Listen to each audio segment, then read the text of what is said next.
Donald Trump is finding out that the words of the Bible are kryptonite to his authoritarian project.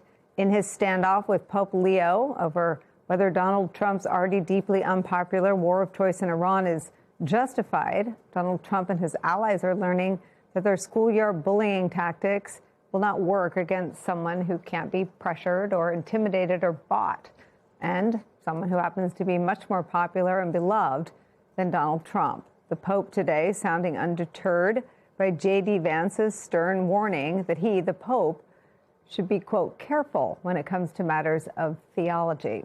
Pope Leo quoting the Bible against Team Trump and then going a little bit further. Watch.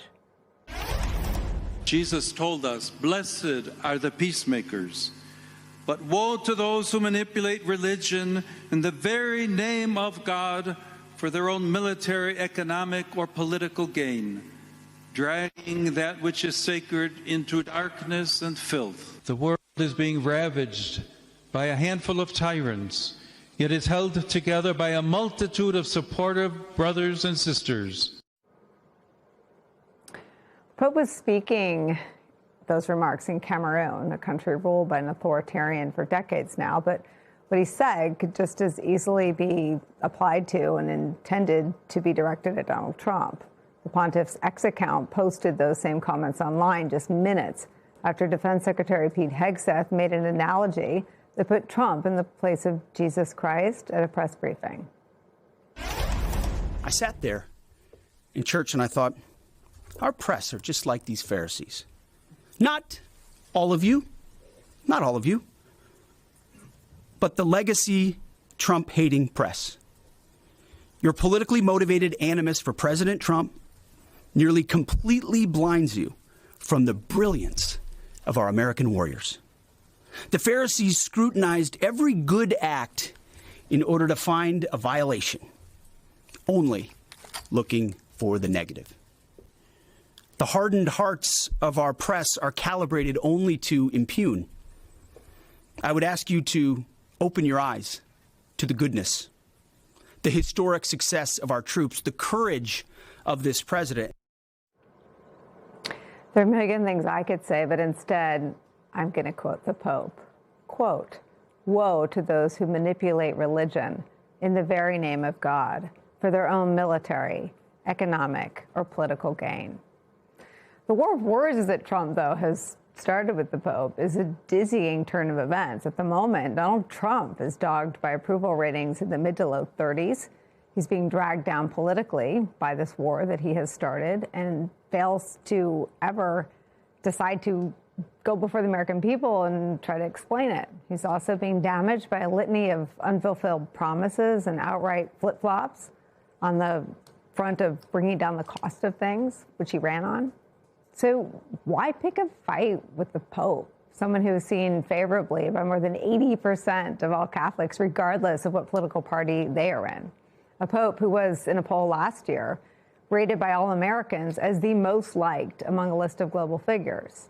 The Bulwark tries to explain it. They write this, quote, "Trump is not wrong to sense that their choice of Robert Prevost as the first American Pope poses a kind of threat to him. After all, the first Polish Pope helped liberate his home country from authoritarian rule. Trump and the Trumpists are worried that the first American Pope could contribute to such a development here. The Trumpists fear Pope Leo not simply because he's defending the views and speaking to the communicants of his church. They fear him because he's defending the principles and speaking to the citizens of his country, of our country." That is where we begin today with some of our favorite reporters and friends. Elizabeth Dias is back with us. She's a national religion correspondent for the New York Times. Also joining us, political analyst, host of the Bulwark podcast, Tim Miller's back with us. Also back with us, senior political analyst, contributing host on Pod Save America, host of the podcast Runaway Country. Our friend Alex Wagner is back. Elizabeth, let me start with you, and let me read a little bit of what you write in the New York Times. Quote, After Mr. Vance, who has been a Catholic for about 7 years, admonished Pope Leo to be more careful if he was going to opine on matters of theology, the chairman of the U.S. Catholic Bishops' Doctrine Committee shot back with a rare clarification statement about what Catholic just war theory really means. Quote, For over 1,000 years, the Catholic Church has taught just war theory, and it is that long tradition the Holy Father carefully references in his comments on war. Bishop James Massa wrote, "To be a just war," he said, "it must be a defense against another who actively wages war," which is what the Holy Father actually said. He does not listen to the prayers of those who wage war. Bishop Massa added, quote, "When Pope Leo XIV speaks as supreme pastor of the Universal Church, he's not merely offering opinions on theology. He is preaching the gospel." These guys can't get through 2 hours of a news cycle without being rebuked by a universally respected, post-political, nonpartisan figure in the Catholic Church. It's really remarkable. What we're watching is far from just a political fight. This is a deeply theological debate that has, centuries, millennia of historic Catholic moral theology and teaching behind it. And so this is just wild to be watching the chairman of the doctrine committee of the U.S. Catholic bishops weigh in. I mean, this is a very rare statement for them to do, and to say, actually, let's stop and review what Catholic teaching on just war really is.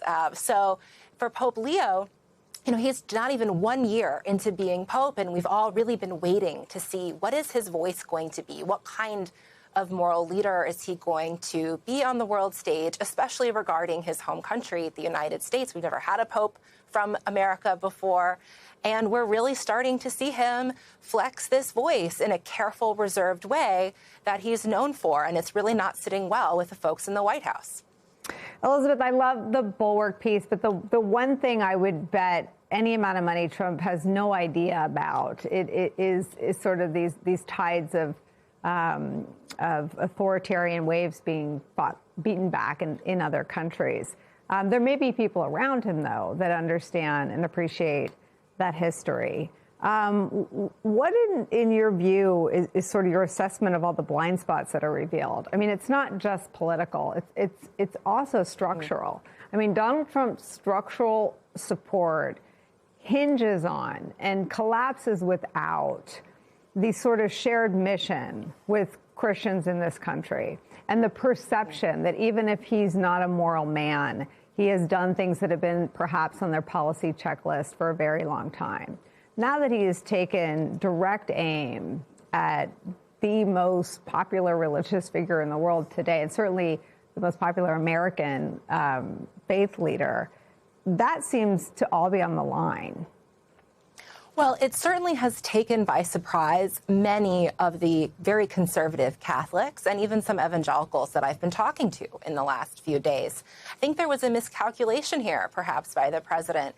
I mean, he was perhaps used to the previous Pope, Pope Francis, who was Pope during a very different time when Donald Trump first came to office. And we were hearing so much then from conservatives who really didn't like that Pope, the way that he was raising up issues like nuclear war, climate change, things that they didn't want to highlight as much as issues like homosexuality and abortion. And that worked to President Trump's advantage. He could capitalize on their being disgruntled. But Pope Leo isn't like that. And there's been so many conservatives who have really fallen in love with this Pope because he's bringing back this reliance on ritual and tradition. He's moved, it's simple things. This is often the symbol of how things work in the Catholic Church, moving back into the apostolic palace, showing a reverence for old traditions like carrying the cross himself around the Colosseum on Good Friday. These things have endeared to him, to many conservatives, the very people who were in President Trump's base. And I think this, I've talked to people who have voted for him 3 times and are now saying, this is way too far, don't go after our Pope. There is something about this story, Tim, that is out of their control. And so the other fascinating dynamic is, and I always think of that movie, The Sixth Sense, right? Bruce Willis was dead and he didn't know it. I mean, politically, this feels like a story or a battle that they've lost and they just don't know it. And it is not just among Catholics that they are sort of losing ground. Let me show you how Stephen Colbert talked about it last night. Hey, JD, I know you're a Catholic, but you joined in 2019, okay?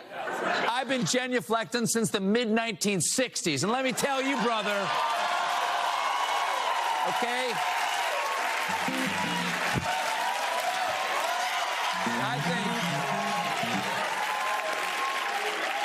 I think you're out. No, I got something to say.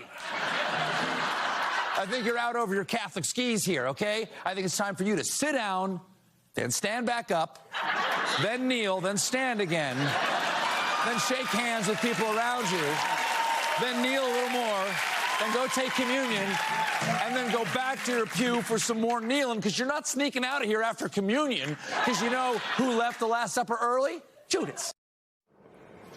You know, they're not just wrong. They're not just losing ground. They're the butt of jokes.